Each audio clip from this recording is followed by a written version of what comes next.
करेंगे railway recruitment board की जो न्यू रिक्रूटमेंट नोटिफिकेशन है, जो कि है आपके RRB railway group D recruitment 2025। इसका ऑनलाइन फॉर्म आप कैसे अप्लाई कर सकते हैं, इसके स्टेप बाय स्टेप प्रोसेस के बारे में हम बात करेंगे इस वीडियो में। जहां पर ये वैकेंसी है 32,438 पोस्ट के लिए। तो यहाँ पर फ्रेंड्स देखिए, जो ये वैकेंसी है इससे रिलेटेड जानकारी आप पर जाकर चेकआउट कर सकते हैं। और इस वीडियो में आपको जो लिंक है वो डिस्क्रिप्शन में मिल जाएगा, साथ में पिन कमेंट में आपको देखने को मिल जाएगा। हम कैसे रजिस्ट्रेशन कर सकते हैं, क्या क्या डिटेल्स आपको फिल करनी है, क्या क्या डॉक्यूमेंट्स अपलोड करने हैं, फोटोग्राफ एंड सिग्नेचर कैसे अपलोड करना है, और इसके अलावा आप फ्रेंड्स पेमेंट कैसे करेंगे, इन सभी डिटेल्स के बारे में हम बात करने वाले हैं इससे। सबसे पहले नोटिफिकेशन को रीड आउट करना है। तो यहाँ पर देखिए, जो फॉर्म है वो आपके स्टार्ट हो गए हैं 23 जनवरी 2025 से, और जो लास्ट डेट है वो 22 फरवरी 2025 आपकी यहाँ पर रहती है। तो यहाँ पर फ्रेंड्स जो फॉर्म है वो 23 जनवरी से स्टार्ट हो चुके हैं। अब आपको आवेदन करने के लिए आना होगा इस पोर्टल पर। अब यहाँ पर देखिए, आपको सबसे पहले जो इंस्ट्रक्शंस हैं वो आपको पढ़ लेने हैं। तो यहाँ पर देखिए, जो एज क्राइटेरिया है वो 18 से 36 साल है। 1 जनवरी 2025 को ये काउंट होगा। 32,438 वैकेंसीज हैं। और इसके अलावा आपकी फ्रेंड्स यहाँ पर देखिए, जो क्वालिफिकेशन क्राइटेरिया है वो फ्रेंड्स आपको यहाँ पर पोस्ट वाइज देखने को मिलेगा, जिसमें आप 10th पास आउट हैं तो भी आप आवेदन कर सकते हैं, या आपके पास आईटीआई है तो भी आप आवेदन कर सकते हैं, या नेशनल अप्रेंटिसशिप सर्टिफिकेट आपके पास है तो भी आप इसमें आवेदन कर सकते हैं। तो सभी कैंडिडेट के लिए वैकेंसी है, जिसके लिए आपको ऑनलाइन आवेदन यहाँ पर करना है। अब बात करते हैं इसके फॉर्म अप्लाई प्रोसेस के बारे में। तो सबसे पहले देखिए, यहाँ पर जो आपको यहाँ पर अप्लाई सेक्शन दिया गया है, यहाँ पर दो ऑप्शन है, क्रिएट एन अकाउंट और एक है ऑलरेडी हैव एन अकाउंट। तो अगर फ्रेंड्स आपने आरआरबी का कोई भी फॉर्म पहले अप्लाई किया हुआ है तो आपको दोबारा से अकाउंट क्रिएट करने की जरूरत नहीं है। ऑलरेडी हैव एन अकाउंट पर जाइए, मोबाइल नंबर या मेल आईडी और जो पासवर्ड आपने क्रिएट किया है I am not a robot पर डालकर लॉगिन आप कर सकते हैं। पासवर्ड भूल गए हैं तो फॉरगेट पासवर्ड का ऑप्शन भी आपको यहाँ पर मिलता है। पर अगर आप पहली बार रजिस्ट्रेशन कर रहे हैं तो आप क्रिएट एन अकाउंट पर क्लिक करेंगे। बस ये ध्यान रखिएगा, अगर आपने पहले कभी रजिस्ट्रेशन किया है तो आपको दोबारा से रजिस्ट्रेशन करने की जरूरत नहीं होती। सबसे पहले नेशनलिटी ऑप्शन है, तो नेशनलिटी आप यहाँ सेलेक्ट कर लेंगे। मैं आपको यहाँ पर स्टेप बाय स्टेप सभी प्रोसेस बताऊंगा, क्या क्या जानकारी आपको फिल करनी है। तो देखिए, सबसे पहले आपको यहाँ पर आपका जो नाम है वो आपको एंटर करना होगा, और इसे आपको यहाँ पर रीटाइप करके वेरीफाई करना होगा। अगर आपने कभी अपना नाम चेंज किया है तो आप यस कर सकते हैं। अब आपसे कहता है कोई भी गैजेट नोटिफिकेशन या उसके रेलेवेंट लीगल डॉक्यूमेंटेशन जो कि आपके नाम चेंजिंग की है वो आपके पास होनी चाहिए टाइम ऑफ डीवी, मतलब डॉक्यूमेंट वेरिफिकेशन के समय। अगर आपका फ्रेंड्स नया नाम आपका जो भी है वो आप यहाँ पर दे सकते हैं, नहीं है तो आप सिंपली नो कर देंगे। इसके बाद है डेट ऑफ बर्थ। तो आपकी 10th की मार्कशीट के अकॉर्डिंग आपको आपका जो डेट ऑफ बर्थ है वो आपको यहाँ पर एंटर करना है, डेट मंथ एंड ईयर। इसके बाद यहाँ पर आपको इसे रीटाइप करना होगा, तो आपको यहाँ पर इसको सिंपली रीटाइप कर देना है। नेक्स्ट ऑप्शन मिलेगा आपको जेंडर का, जेंडर सेलेक्ट कीजिए। और इसके बाद नेक्स्ट ऑप्शन है आपके फादर नेम का। तो आपका जो भी फादर नेम है वो आपको यहाँ पर एंटर करना है। मैं यहाँ पर डाटा जो है वो सिर्फ सैंपल के तौर पर शो कर रहा हूँ, आपका एक्चुअल डाटा आपको यहाँ पर देना है। इसके बाद मदर नेम आप यहाँ पर एंटर करेंगे, और इसके बाद फ्रेंड्स यहाँ पर आपको जानकारी जो प्रोवाइड करनी है वो प्रोवाइड करनी है आपके कॉन्टैक्ट डिटेल्स की। तो फ्रेंड्स यहाँ पर देखिए, दो ऑप्शंस है, मेल आईडी और मोबाइल नंबर का। आपके पास जो भी active and valid mail ID है और मोबाइल नंबर है वो आप यहाँ पर एंटर कीजिए। इसके बाद जनरेट ईमेल ओटीपी या जनरेट मोबाइल ओटीपी कीजिए। आपके पास एक ओटीपी आएगी, वो ओटीपी आपको सिंपली यहाँ पर टाइप करना है। ओटीपी आने के बाद आपके पास नीचे ऑप्शन मिलेगा आधार वेरिफिकेशन का। तो यहाँ पर है please enter your Aadhaar card number या वीआईडी नंबर, मतलब वर्चुअल आईडी नंबर। तो फ्रेंड्स अगर आपने 2024 में रजिस्ट्रेशन किया था तो उस समय ये मैंडेटरी नहीं था, पर अब यहाँ पर जो है मैंडेटरी कर दिया गया है। तो अगर आप न्यू कैंडिडेट हैं तो आपको आधार कार्ड से रजिस्ट्रेशन कर लेना है, और अगर आप पहले से रजिस्टर है तो आप लॉगिन करेंगे तो आपको सेम ऐसा ही ऑप्शन यहाँ पर मिलेगा। अगर आपके पास आधार कार्ड नहीं है तो देखिए, यहाँ पर ऑप्शन तो दिया गया है I do not have Aadhaar card पर आपसे कहा गया है candidate are advise to do Aadhaar verification for smooth entry at the exam centre. तो ये फ्रेंड्स आपको यहाँ पर डाटा कही गई है। अगर आपके आधार कार्ड में कोई भी गलती है किसी भी तरह की तो फ्रेंड्स उसको आप सही करवा लें आधार सेंटर पर जाकर। तो आधार कार्ड नंबर दीजिए, जनरेट आधार ओटीपी कीजिए। आपके आधार कार्ड पर जो भी मोबाइल नंबर रजिस्टर है उस पर एक ओटीपी आएगी, वो ओटीपी आपको यहाँ पर एंटर करना है। और उसके बाद यहाँ पर आपको देखिए वेरीफाई का ऑप्शन मिलता है, आप यहाँ से वेरीफाई जो है डाटा को कर लेंगे। इसके बाद आपको यहाँ से इसे डिक्लेयर करना होगा। इसके बाद है क्रिएट योर पासवर्ड। अब पासवर्ड कैसा होना चाहिए, तो इसके लिए फ्रेंड्स आपको यहाँ पर देखिए, जो पासवर्ड क्रिएट करना है इसमें आपसे कहा गया है capital letter, small letter, special character और आपके नंबर्स आपके पासवर्ड में होने चाहिए। तो इसके लिए फ्रेंड्स देखिए, मैं आपके सामने यहाँ पर एक जो सैंपल है वो आपके सामने यहाँ पर शो कर देता हूँ। तो आप यहाँ पर देख रहे होंगे आपके सामने यहाँ पर जो पासवर्ड है, जिसमें हमने यहाँ पर कैपिटल लेटर भी यूज़ किया है, जैसे कहा गया है कैपिटल लेटर। इसके बाद कहा गया है स्मॉल लेटर्स, तो हमने स्मॉल लेटर्स भी यूज़ कर लिए। स्पेशल कैरेक्टर, तो हमने स्पेशल कैरेक्टर भी यूज़ कर लिया। आप @ स्टार हैश आप कुछ भी यूज़ कर सकते हैं। इसके बाद फ्रेंड्स आपको यहाँ पर कहा गया है नंबर्स, तो हमने यहाँ पर नंबर्स भी यूज़ कर लिए। तो कुछ इस तरह से पासवर्ड आप यहाँ बनाएंगे। पासवर्ड बनाने के बाद आप I am not a robot पर क्लिक करेंगे, और उसके बाद आपको फ्रेंड्स यहाँ पर जो भी इमेजेस दिखती है तो आप उसको यहाँ पर सॉल्व कर सकते हैं। और इमेजेस यहाँ पर सॉल्व करने के बाद आपको इसे वेरीफाई कर लेना होगा। और यहाँ पर फ्रेंड्स आप जैसे ही से वेरीफाई करते हैं आपको मिलता है preview and create an account का ऑप्शन। मतलब आपने जो भी जानकारी फिल की है उसका प्रीव्यू चेक कर लें और उसके बाद क्रिएट एन अकाउंट आप यहाँ से कर लेंगे। आपका जो रजिस्ट्रेशन है या अकाउंट है वो आपका क्रिएट हो जाएगा। तो यहाँ पर फ्रेंड्स आपका देखिए जो अकाउंट है वो क्रिएट हो जाता है। इसके बाद अप्लाई सेक्शन पर आप जाएंगे, ऑलरेडी हैव एन अकाउंट वाले सेक्शन पर आपको जाना होगा और इसके बाद आपका मोबाइल नंबर या मेल आईडी, आपका जो पासवर्ड है और जो ये friends I am not a robot का ऑप्शन है इसमें भी सेम आपको यहाँ पर देखिए इस तरह का अगर जो सिक्योरिटी पिन मिलता है आप इसे सेलेक्ट करके नेक्स्ट स्टेप पर क्लिक करके इसे वेरीफाई कर लेंगे। और इसके बाद फ्रेंड्स आप यहाँ से सिंपली जो है लॉगिन कर सकते हैं अप्लाई करने के लिए। इसके बाद फ्रेंड्स आपका देखिए जो डैशबोर्ड है ये ओपन हो जाएगा और डैशबोर्ड ओपन होने के बाद आपको देखिए CA number 08/2024 various post in level 1 of 7 CPC पे मैट्रिक्स का ऑप्शन आपको यहाँ पर मिल जाएगा। इसके बाद यहाँ पर आपसे पूछता है आप किस आरआरबी में अप्लाई करना चाहते हैं। तो आपको यहाँ पर देखिए आरआरबी की लिस्ट मिल जाती है। आप केवल एक ही आरआरबी के लिए जो है आवेदन कर सकते हैं। तो आपके अकॉर्डिंग जिस भी आरआरबी को आप सेलेक्ट करना चाहें वो आप सेलेक्ट करेंगे। I am not correctly debate पर क्लिक करके नेक्स्ट स्टेप पर क्लिक कर देंगे फॉर्म को अप्लाई करने के लिए। इसके बाद फ्रेंड्स यहाँ पर देखिए अब आपके सामने जो आपका डैशबोर्ड है ये ओपन हो जाएगा। मतलब जो फॉर्म है वो आपका स्टार्ट हो जाएगा। इसमें सबसे पहले आपको यहाँ पर ऑप्शन मिलेगा मैरिटल स्टेटस का। तो आपको यहाँ पर आप मैरिड है तो मैरिड सेलेक्ट कीजिए, अनमैरिड है तो आप अनमैरिड सेलेक्ट कर सकते हैं। अगर आपने देखिए पहले कोई फॉर्म अप्लाई किया हुआ है तो आपको जानकारी ऑटोमेटिक फिलअप मिलेगी। अगर आपने कोई भी फॉर्म अप्लाई नहीं किया हुआ है तो आपको मैनुअली यहाँ पर एंट्री करनी है। जैसे आप यहाँ पर रिलीजन सेलेक्ट करेंगे, आपकी जो मदर टंग है वो आपको यहाँ से लैंग्वेज दी गई है आप उसे सेलेक्ट कर सकते हैं। आप किस लैंग्वेज में अपने एग्जाम को चाहते हैं वो आपको यहाँ पर सेलेक्ट करना होगा। इधर है परमानेंट विजिबल मार्क। अब विजिबल मार्क क्या होते हैं, आपके चेहरे पर, हाथ पर, पैर पर, जैसे कोहनी से नीचे नीचे और ऐसे ही आपके घुटने से नीचे नीचे जो भी आपका विजिबल कोई भी कट का निशान है, कोई मोल है, कोई बर्न का निशान है, कोई कट का निशान है जो कि विजिबल हो तो आप उसकी जानकारी दे सकते हैं। नहीं है तो आप नो मार्क की एंट्री कर देंगे। इसके बाद है कम्युनिटी डिटेल्स। ये फ्रेंड्स सेक्शन बहुत इंपॉर्टेंट है क्योंकि आपको यहाँ पर जो रिजर्वेशन है वो आपको इसी सेक्शन से मिलता है। सबसे पहले जनरल ऑप्शन है, जनरल में कोई भी ऑप्शन नहीं है, आप सिंपली जनरल सेलेक्ट करके आगे की प्रोसेस कर सकते हैं। इसके बाद आएगा एससी का ऑप्शन। तो अब देखिए एससी अगर आप कैंडिडेट हैं तो उस कंडीशन में एससी एसटी ओबीसी के लिए रिजर्वेशन के लिए सेंट्रल गवर्नमेंट ऑफ इंडिया का आपके पास सर्टिफिकेट होना चाहिए। तो आपको यहाँ पर पहले ही कहा गया है सेंट्रल गवर्नमेंट का सर्टिफिकेट आपको यहाँ पर देना है। आई अंडरस्टैंड पर आप क्लिक करेंगे। अब ये तो है आपकी कैटेगरी, एससी एसटी ओबीसी आपकी कैटेगरी होती है। इसके अंतर्गत आपकी जो जाति है वो आपको मेंशन करना है। अब जाति फ्रेंड्स आपकी जो एक्चुअल जाति है आपके कास्ट सर्टिफिकेट पर मेंशन होती है, वही आप यहाँ पर लिखेंगे। आपका जो कास्ट सर्टिफिकेट नंबर है वो आपको देना है। कास्ट सर्टिफिकेट आपका जिसने भी इशू किया है, जिसके डिजिटल साइन हो, कोई सील लगी हो या मोहर लगी हो, जो भी आपका साइन जिसने भी किया होगा, जिसने ये इशू किया होगा वो कौन है, तो वो आपको यहाँ पर देखिए ऑप्शंस मिल जाते हैं आपके अकॉर्डिंग। जिन्होंने भी ये जारी किया है आपको इनमें से वो ऑप्शन यहाँ पर सेलेक्ट करना होगा। ये फ्रेंड्स आपके अकॉर्डिंग ऑप्शन आप यहाँ पर सेलेक्ट कर लेंगे। इसके बाद फ्रेंड्स यहाँ पर होगा इशूइंग स्टेट, किस स्टेट से ये इशू हुआ है। इसके बाद है डेट ऑफ इशू, आपका सर्टिफिकेट कब इशू हुआ है आप उसकी जानकारी यहाँ पर प्रोवाइड करेंगे। तो आपके अकॉर्डिंग जो भी आपका यहाँ पर डेट ऑफ इशू है वो आपको देना होगा। अब एससी और एसटी, ये तो एससी की बात हो गई, ऐसे ही सेम एसटी का भी है। तो आपको एसटी में भी सेम आपको जानकारी देनी है। आपके ट्राइब का नाम क्या है, सर्टिफिकेट क्या है, वो आपको जानकारी देनी होगी। अब यहाँ पर देखिए एक ऑप्शन मिलता है आपको कि आपको फ्रेंड्स यहाँ पर जो ट्रेवलिंग पास है रेलवे का वो अगर आपको नहीं चाहिए, मान लीजिए आप ट्रेवलिंग पास नहीं लेना चाहते हैं, आप सिंपली नो कर दें, कोई भी ऑप्शन आपके सामने यहाँ पर नहीं आएगा। पर अगर आपको ट्रेवलिंग पास चाहिए तो आपको यहाँ पर यस करते हैं। तो उसके बाद आपको यहाँ पर सबसे पहले देना है रेलवे स्टेशन। आपके पास सबसे पास जो भी रेलवे स्टेशन है उसका नाम आप देंगे। जैसे मान लीजिए हमारा जो सेंटर मान लीजिए लगता है कि हम यहाँ पर, जैसे मैं यहाँ पर आपको लिख रहा हूँ हमारे तहसील का जो भी रेलवे स्टेशन सबसे पास में है उसकी जगह का नाम आपको देना है। यहाँ से ही आपकी टिकट आपको यहाँ पर मिलेगी, जहाँ पर भी आपका सेंटर आएगा तो वही आपको यहाँ पर देना है। इसके बाद यहाँ पर देखिए कहा गया है upload your valid caste certificate. तो आपका जो कास्ट सर्टिफिकेट है सेंट्रल गवर्नमेंट का वो आपको पीडीएफ फॉर्मेट में अपलोड करना है, ओनली इन पीडीएफ। तो आपको फ्रेंड्स डॉक्यूमेंट को 500 KB के अंतर्गत आपको यहाँ पर जो है आपको यहाँ पर अपलोड करना होगा। ये बात हो गई आपके एससी की और एसटी की। तो एसटी में भी आपको यहाँ पर जो है सर्टिफिकेट अपलोड करना आपको ज़रूरी रहता है।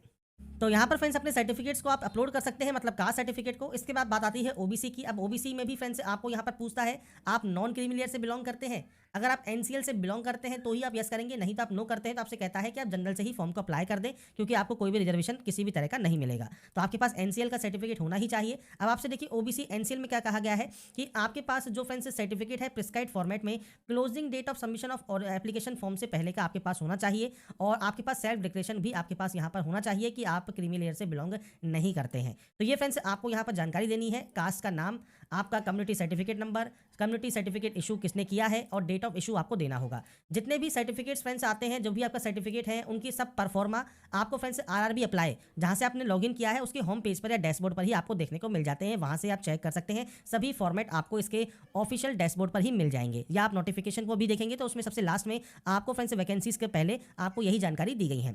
तो यहाँ पर आपके अकॉर्डिंग आप अपनी कम्युनिटी सेलेक्ट कर लेंगे। अब बात करें ईडब्ल्यूएस की, तो ईडब्ल्यूएस में भी फ्रेंड्स आपसे कहा गया है अगर आप बेनिफिट यहाँ पर लेना चाहते हैं तो आपके पास प्रिस्क्राइब्ड फॉर्मेट में आपके पास जो सर्टिफिकेट है वो आपका होना जरूरी है। बस ध्यान रखिएगा, ईडब्ल्यूएस अलग चीज होती है और ईबीसी अलग चीज होती है, तो ये चीज आपको बस यहाँ पर ध्यान रखना है। आप ईडब्ल्यूएस से आते हैं या ईबीसी से आते हैं, तो आपका जो ईडब्ल्यूएस सर्टिफिकेट है वो भी आपको यहाँ पर सर्टिफिकेट नंबर, किसने इशू किया है, डेट ऑफ इशू आपको देना होगा। लेटेस्ट सेशन का आपके पास जो है वो आपके पास सर्टिफिकेट होना चाहिए, तो आपके अकॉर्डिंग आपका सर्टिफिकेट आप दे देंगे। इसके बाद है आपका पोस्टल एड्रेस। दो तरह से एड्रेस है, प्रेजेंट और आपका परमानेंट। अब ये आपके अकॉर्डिंग आपको डाटा देनी है, आपका स्टेट कौन सा है, आपका डिस्ट्रिक्ट कौन सा है, आपका पूरा एड्रेस क्या है, आपका नियरेस्ट सिटी कौन सी है या मेजर टाउन कौन सा है, पिन कोड क्या है, ये आपको देना होगा। प्रेजेंट परमानेंट एड्रेस सेम है तो आप सेम पर क्लिक करें, अलग अलग है तो आप अलग अलग एंट्री कर सकते हैं और उसके बाद यहाँ से डाटा को सेव एंड नेक्स्ट कर सकते हैं। इसके बाद फ्रेंड्स सेकंड ऑप्शन आ जाएगा आपके, देखिए अदर डिटेल्स का, और उसके बाद क्वालिफिकेशन, प्रोफाइल और आपका प्रेफरेंस, आपका सेक्शन यहाँ पर रहता है। पहला ऑप्शन है एक्स सर्विसमैन का। अगर आप एक्स सर्विसमैन हैं तो आप यस कर सकते हैं। डिफेंस सर्विस कौन सी है आपकी, आर्मी है, नेवी है, एयरफोर्स है, वो आप सेलेक्ट कर लेंगे। और उसके बाद आपकी रैंक कौन सी है, डेट ऑफ ज्वाइनिंग क्या है। अगर आप स्टिल वर्किंग है तो यस कर सकते हैं, नहीं तो आप नो कर देंगे। डेट ऑफ डिस्चार्ज आपको देना है, रीजन क्या है आपके डिस्चार्ज का, डिस्चार्ज सर्टिफिकेट नंबर। अगर आपने एम्प्लॉयमेंट ले लिया है एज ए एक्स सर्विसमैन तो आप यस कर सकते हैं, नहीं लिया है तो आप नो कर सकते हैं। ये एक्स सर्विसमैन का आपका ऑप्शन है, अगर आप इसमें आते हैं तो यस कीजिए, नहीं तो आप नो करेंगे। पीएच कैटेगरी में अगर आप यहाँ पर यस करते हैं तो डिसेबिलिटी कैटेगरी इनमें से कौन सी है वो आप यहाँ पर सेलेक्ट कर लेंगे। इसके बाद कोई सब कैटेगरी है तो वो आप सेलेक्ट कर लेंगे। परसेंटेज ऑफ डिसेबिलिटी क्या है, नेचर क्या है डिसेबिलिटी का, परमानेंट है, टेम्परेरी है। इसके बाद फ्रेंड्स पीएच सर्टिफिकेट नंबर या फ्रेंड्स आपका जो यूआईडी है या आपका फ्रेंड्स जो इशू डेट है वो जानकारी सब आपको यहाँ पर प्रोवाइड करना है। तो ये फ्रेंड्स बेसिक जानकारी है जो कि आपको आपके अकॉर्डिंग यहाँ पर एंटर करना होगा पीएच कैटेगरी का, नहीं तो आप सिंपली नो कर देंगे। इसके बाद friends next option EBC certificate का है। अब ईबीसी सर्टिफिकेट क्या होता है, तो ये होता है आपका इकोनॉमिकल बैकवर्ड क्लास। मतलब अगर आप बीपीएल कैटेगरी से कैंडिडेट से बिलोंग करते हैं, आपकी पारिवारिक आय 50,000 या उससे ज़्यादा या कम है तो आप उसकी जानकारी प्रोवाइड करेंगे। अगर आपकी जो फ्रेंड्स पारिवारिक आय है वो 50,000 से कम है तो आपके पास ईबीसी सर्टिफिकेट होना चाहिए, और या आपके पास बीपीएल कार्ड भी है तो भी आप इसका जो है यूज़ कर सकते हैं। इसमें आपको कोई भी किसी भी तरह का रिजर्वेशन नहीं मिलता। ये ओनली उन कैंडिडेट के लिए है जिसको फ्रेंड्स फीस में छूट चाहिए, मतलब 250 रुपये फीस आपको यहाँ पर पे करनी होगी। इसके अलावा इसमें फ्रेंड्स और भी किसी भी तरह का आपको जो है जॉब रिजर्वेशन नहीं मिलता। ये चीज़ आपको क्लियर होनी चाहिए। तो इसके लिए फ्रेंड्स आपको पास यहाँ पर बीपीएल कार्ड होल्डर है तो अपनी फीस में छूट ले सकते हैं। पारिवारिक आय 50,000 से कम है तो आपको आय प्रमाण पत्र भी शो करना होगा, ये चीज़ ध्यान रखिएगा। तो ये फ्रेंड्स आपके अकॉर्डिंग कोई ऑप्शन अगर आपका एप्लीकेबल है तो यस कीजिए, नहीं तो आप यहाँ पर नो कर देंगे। इसके बाद फ्रेंड्स यहाँ नेक्स्ट ऑप्शन है एम्प्लॉई है इंडियन रेलवेज में, तो आप यस या नो कर सकते हैं। और कोई करंट एम्प्लॉयमेंट डिटेल्स अगर आपकी है तो आप जानकारी प्रोवाइड कर सकते हैं सेंट्रल गवर्नमेंट, स्टेट गवर्नमेंट या पीएसयू में, नहीं तो आप नॉट एप्लीकेबल कर देंगे। इसके बाद है bank detail for refund of fees. अब ये ऑप्शन क्या है, तो फ्रेंड्स आप जो फीस पे करेंगे, जैसे 500 रुपये पे करेंगे या 250 रुपये पे करेंगे, तो ये आपके बैंक अकाउंट में दोबारा से रिफंड होगी। तो जिस अकाउंट में आपको रिफंड चाहिए वो आप जानकारी देंगे। तो अपना अकाउंट होल्डर नेम, आपका बैंक अकाउंट नंबर आप देंगे, बैंक का आईएफएससी कोड आपको देना होगा। बैंक का आईएफएससी कोड देने के बाद आपके बैंक का नाम और एड्रेस ऑटोमेटिक यहाँ पर आ जाएगा, और उसके बाद आप इसे सेव एंड नेक्स्ट कर देंगे। इसके बाद फ्रेंड्स नेक्स्ट ऑप्शन आता है क्वालिफिकेशन का। आप देखिए यहाँ पर अगर आपने पहले कोई फॉर्म अप्लाई किया हुआ है तो आपको मैट्रिकुलेशन की जानकारी ऑटोमेटिक फिलअप मिलेगी। अब यहाँ पर मान लीजिए नहीं है तो आपको क्वालिफिकेशन में मैट्रिकुलेशन जो है आपको सेलेक्ट करना है। इसके बाद आपको यहाँ पर देखिए क्या क्या जानकारी फिल करनी है। सबसे पहले आपने इसे किस स्टेट से पास किया है वो आप सेलेक्ट करेंगे, किस डिस्ट्रिक्ट से पास किया है, आपके बोर्ड का पूरा नाम क्या है, डेट ऑफ पासिंग क्या है वो आपको देना है, आपका रोल नंबर देना है, और आपका जो 10th क्लास का सर्टिफिकेट है उसका सीरियल नंबर आपको यहाँ पर प्रोवाइड करना होगा। मैं यहाँ पर सिर्फ सैंपल शो कर रहा हूँ, आपके अकॉर्डिंग जो भी फ्रेंड्स आपका सीरियल नंबर है वो फ्रेंड्स आप यहाँ पर देकर इसे अपडेट कर देंगे। जब आपकी डाटा यहाँ पर अपडेट हो जाएगी, ऐसे ही फ्रेंड्स मान लीजिए आपने आईटीआई किया हुआ है तो आपने किस ट्रेड से किया है वो आपको सेलेक्ट करना है, तो एनी डिसिप्लिन का ऑप्शन मिलता है। इसके बाद सेम किस स्टेट से, किस डिस्ट्रिक्ट से आपने इसको पास किया है, आपके इंस्टीट्यूट का नाम क्या है, तो आपके इंस्टीट्यूट का पूरा नाम आप यहाँ पर एंटर करेंगे। इसके बाद है डेट ऑफ पासिंग, मतलब आपने इसको कब पास किया है, तो आप अपना जो भी डेट ऑफ पासिंग है उसकी जानकारी आप यहाँ पर प्रोवाइड कर सकते हैं। इसके बाद सर्टिफिकेट एनसीवीटी के द्वारा अप्रूव्ड है या एससीवीटी वो आपको देना है। सर्टिफिकेट टाइप में फ्रेंड्स नेशनल ट्रेड सर्टिफिकेट है या स्टेट ट्रेड है वो आपको सेलेक्ट करना है, और उसके बाद ऐड करना है। अगर आप केवल 10वीं क्लास पास आउट है तो आप यहाँ पर इस जानकारी को फिल ना करें, आप डायरेक्टली नेक्स्ट स्टेप पर क्लिक कर दें। अगर आप आईटीआई पास आउट है तो ही आप इसे यहाँ पर ऐड करेंगे। अगर मान लीजिए आपने एनएसी किया हुआ है तो आप एनएसी की भी जानकारी किसी भी डिसिप्लिन में है, आपका स्टेट किस, आपका डिस्ट्रिक्ट कौन सा है, इंस्टीट्यूट कहाँ से किया है, डेट ऑफ पासिंग क्या है, किसने सर्टिफिकेट इशू किया है, सर्टिफिकेट टाइप क्या है, वो आपको सेलेक्ट यहाँ पर करना होगा। ये जो क्वालिफिकेशन रहेगी ये आपके एनएसी की रहेगी। तो आपको फ्रेंड्स 10वीं है तो उसे 10वीं से बेस पर अप्लाई करें, आईटीआई है तो आप आईटीआई के बेस पर अप्लाई करें, एनएसी है तो आप एनएसी के बेस पर अप्लाई करें। इसके बाद ही आप नेक्स्ट स्टेप पर जाएंगे। इसके बाद फ्रेंड्स यहाँ पर क्वालिफिकेशन एंटर करने के बाद अब आता है आपका नेक्स्ट ऑप्शन, जिसमें आप प्रोफाइल आपके डॉक्यूमेंट्स अपलोड करेंगे। तो देखिए कास्ट सर्टिफिकेट आपका पहले से ही अपलोडेड है, क्योंकि आपने स्टार्टिंग में ही फर्स्ट स्टेप में जो पर्सनल डिटेल है उसमें ही अपलोड कर दिया था। इसके बाद है फोटोग्राफ एंड सिग्नेचर अपलोड। अब ये कैसे आपको अपलोड करना है, तो देखिए सैंपल ऑफ फ्यू रिजेक्टेबल फोटोज आपको दी गई हैं। कौन कौन सी फोटोज आपकी यहाँ पर रिजेक्ट हो सकती हैं उसकी जानकारी आपको यहाँ पर देखने को मिल जाएगी। तो आपको फ्रेंड्स सिंपल फोटो आपकी यहाँ पर अपलोड यहाँ पर आपको करनी है। तो इसके लिए फ्रेंड्स आप ब्राउज पर क्लिक करेंगे, फाइल को सेलेक्ट करेंगे और अपने फोटोग्राफ एंड सिग्नेचर को अपलोड कर देंगे। अब देखिए सिग्नेचर फोटो को अपलोड करने में सबसे इंपॉर्टेंट जो आपको बात याद रखनी है वो रखना है आपको पिक्सल। जैसे यहाँ पर आपको देखिए हाइट दी गई है 320 और विड्थ दी गई है 240। सिग्नेचर के लिए 60 पिक्सल हाइट है, 140 पिक्सल विड्थ है। तो ये आपको यहाँ पर ध्यान रखना है। और उसके बाद ध्यान रखना है साइज का। तो 50 से 100 KB साइज है फोटोग्राफ का और 30 से 50 KB साइज है आपके सिग्नेचर का। तो अब कैसे इसको रिसाइज कर सकते हैं, कैसे साइज को मेंटेन कर सकते हैं और अपलोड कर सकते हैं, अब इसके बारे में बात कर लेते हैं। तो सबसे पहले आपको आना होगा imresizer.com की ऑफिशियल वेबसाइट पर। तो फ्रेंड्स आप गूगल पर imresizer लिख सकते हैं। imresizer लिखने के बाद आपके सामने कुछ इस तरह का इंटरफेस आ जाएगा, जहां से अपलोड इमेजेस पर आप क्लिक करेंगे। तो यहाँ पर फ्रेंड्स फोटोग्राफ को यहाँ पर लेने के बाद मैंने सिर्फ डेमो आपके सामने शो कर रहा हूँ, आपकी एक्चुअल फोटो डाटा आपको सब यहाँ पर जानकारी लेनी है। अब यहाँ पर सबसे पहले देखिए फोटोग्राफ के लिए हाइट है 320 और आपकी जो विड्थ है वो है 240। तो आपको करना क्या है, आपको यहाँ पर देखिए विड्थ और हाइट दी गई है और यहाँ पर यूनिट को आप सेलेक्ट कर लेंगे पिक्सल में। पिक्सल सेलेक्ट करना जरूरी है। अगर आप यहाँ देखेंगे तो आपको पिक्सल में px में ही वैल्यू यहाँ पर दी गई है। इसके बाद आपको यहाँ पर देनी है विड्थ और इसके बाद आपको हाइट देनी है यहाँ पर।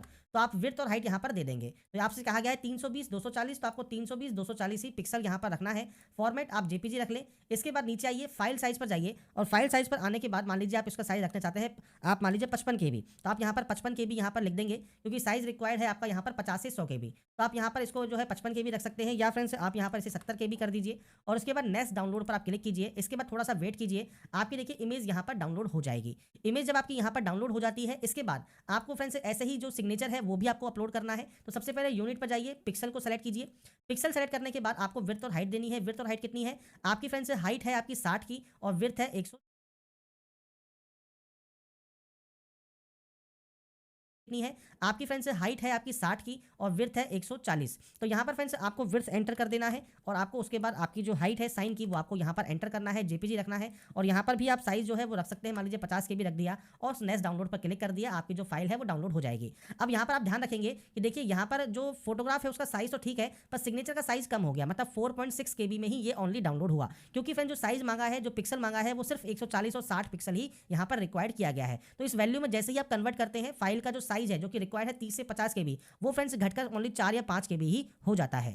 तो इसके लिए फ्रेंड्स आपको देखिए एक और वेबसाइट यहाँ पर ओपन करनी होगी, PI7 इमेज टूल। इसमें फ्रेंड्स एक ऑप्शन मिलेगा आपको कंप्रेस इमेज टू 50 KB। तो यहाँ पर फ्रेंड्स आपको जो साइज रखना है वो आपका 30 से 50 KB के बीच में ही रखना है। तो आप यहाँ पर देखिए जो भी साइज चाहते हैं, जैसे मान लीजिए आप चाहते हैं यहाँ पर इसका साइज हो जाए 40 KB, तो आप 40 यहाँ लिख दीजिए। कंप्रेस वाले ऑप्शन पर क्लिक कीजिए। अब आपका जो सिग्नेचर है वो फ्रेंड्स आपका देखिए कंप्रेस हो जाएगा 38 KB में और उसे आप यहाँ से डाउनलोड कर लेंगे।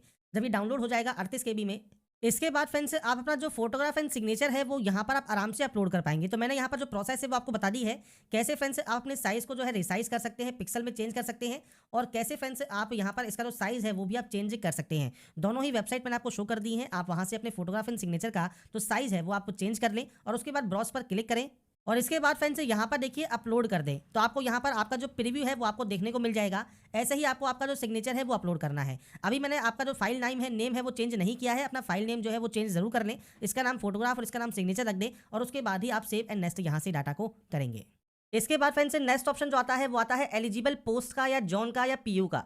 तो फ्रेंड्स आपने देखिए जो भी जानकारी सेलेक्ट की है पर्सनल डिटेल में, या आपने जो भी आरआरबी सेलेक्ट किया है, इस आरआरबी के अकॉर्डिंग आप जितनी भी पोस्ट के लिए एप्लीकेबल होंगे वो आपको शो करेगा।